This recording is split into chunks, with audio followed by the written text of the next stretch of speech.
Hi, Peter. How are you today? Very well, Stan, and yourself? Well, thank you. Very well. So, what do you think we should talk about today in this episode two?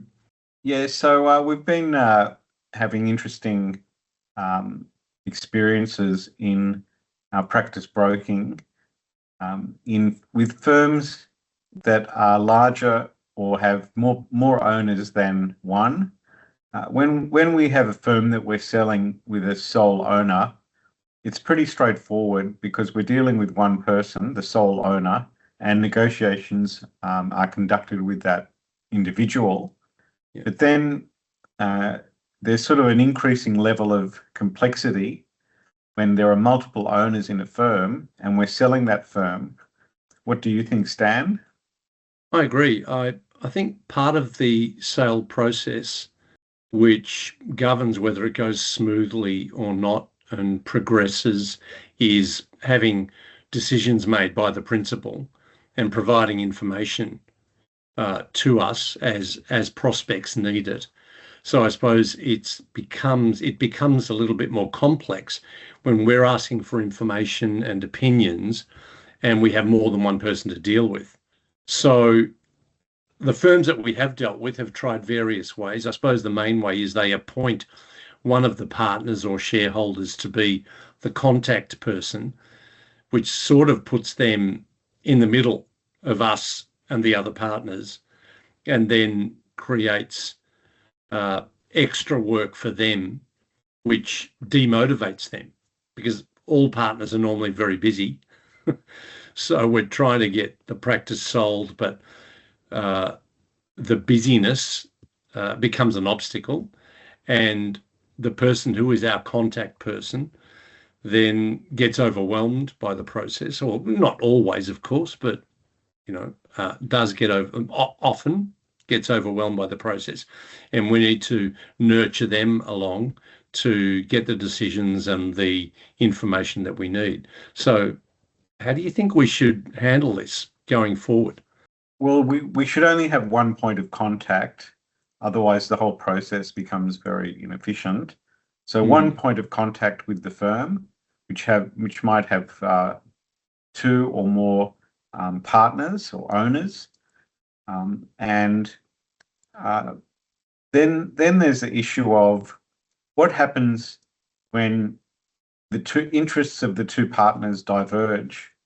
Yeah, For okay. example, what happens if one partner wants to have a quick exit and the other partner wants to keep working for the next 5 years? How Yeah, do we deal with that type of issue? well, that's a common issue. That's a common issue because it's not often that we actually get both partners or all three partners or all four partners saying we're leaving the firm. And in fact, the prospective purchaser would like the partners to stay on normally to create a smooth transition, as we've discussed in the past. But if you've got one who wants to leave very quickly and one who wants to stay, then it's a little bit there's a conflict of priorities, not an aggressive conflict, but there is a conflict of priorities. The one who is leaving is prioritizing the price of the goodwill that the purchaser will pay, because obviously they're going to get their share and go off and do whatever they want to do. The one who is staying is probably prioritizing the uh, relationship, the type of person the prospect is, and whether they're going to get on with them and they're going to feel comfortable thereafter. So, And also their remuneration arrangement becomes a lot more important the longer the yes, term that they want to keep working, and it might be indefinitely. And I think often deciding to work indefinitely is the right approach, even if it's realistically going to be for 2, 3, 5, or whatever number of years. But if you set it up as an indefinite, if something you can live with indefinitely, then that's the way it should be set up, in my opinion, no matter how yeah, long it turns out to be, because it's very hard to sometimes be sure about what the future holds. So setting something up for 2 years when it turns out you're going to be needing to work a lot longer, or you're wanting to work a lot longer, then that's not ideal either. No. So we've had situations where one or more partners have exited the firm either during the negotiation process or shortly before contracts have been exchanged. Do you recall any situations like that, Sam?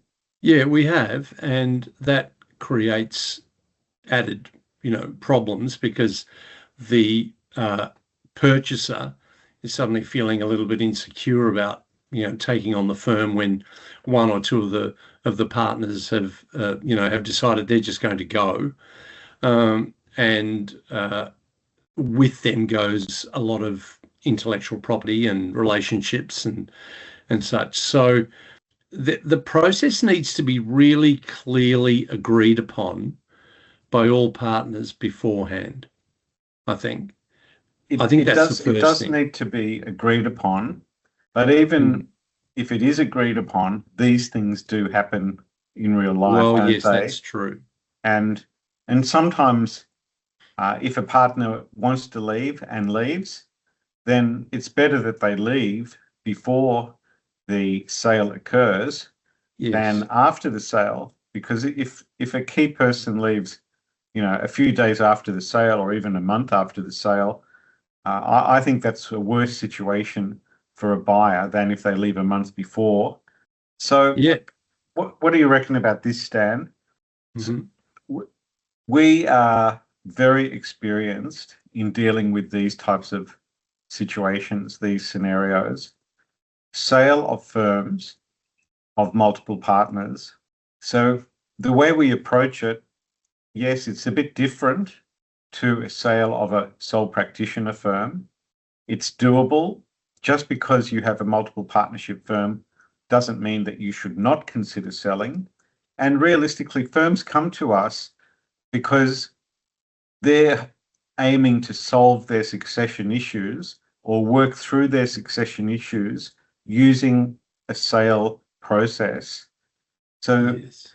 So I think the key to success in this is when you and I work with the firm. Firstly, there's a lot of upfront work with the firm, helping them understand the consequences of a sale of a multi-partner firm and what happens if one or two people leave before the process, what happens if one or two people don't agree to the sale terms and Yes. then leave. So we can turn these otherwise difficult situations into success stories for our clients. Yes, it requires a different approach, different analysis up front, being very open with buyers, being very open with our clients. And we've done it. Sale of multi-partner firms, we have done it. Yes. And we've been through it, and we've learned a lot, and we've got the scars to show for it. Do you think? We have, and we're better prepared for any multi-partner firms that come to us now. That's right.